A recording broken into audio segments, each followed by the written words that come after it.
Emmanuel Macron, Mohamed Ben Salman, deux chefs d'État, deux exercices différents de la responsabilité politique, deux nations, chacune porteuse de singularités, d'identités fortes. Les passerelles existent entre les deux hommes.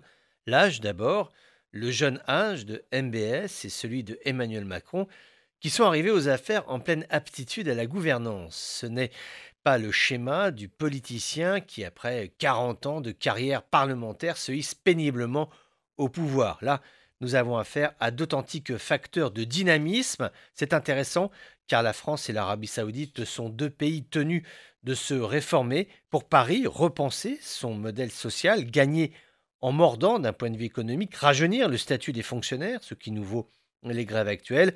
Et pour Riyad, il y a la préparation de l'après-pétrole, donner du peps à l'économie saoudienne, l'emploi, les startups, l'investissement.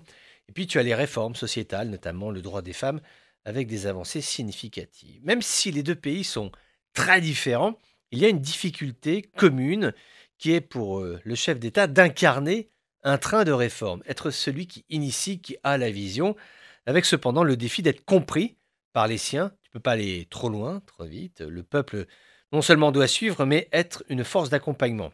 Ce n'est pas facile. Tu retrouves d'ailleurs ce problème dans tous les pays. Parlons maintenant de l'axe franco-saoudien. Je ne sais pas si tu as remarqué, mais la diplomatie française, ses dirigeants, ses décideurs, ont toujours eu une relation particulière avec les États du Golfe. Par exemple, il n'est pas à trahir de secret que l'actuel ministre des Affaires étrangères, Jean-Yves Le Drian, possède ce qu'on appelle un carnet d'adresses dans le Golfe. Les décideurs se parlent, le courant passe avec certainement de la confiance. Peut-être parce que l'un a besoin de l'autre sans risquer de perdre son identité. L'un respecte l'autre justement pour son identité. C'est une configuration assez unique dans les relations internationales, je dirais très utile compte tenu des dossiers qui vont être abordés lors de cette visite en France de Ben Salman.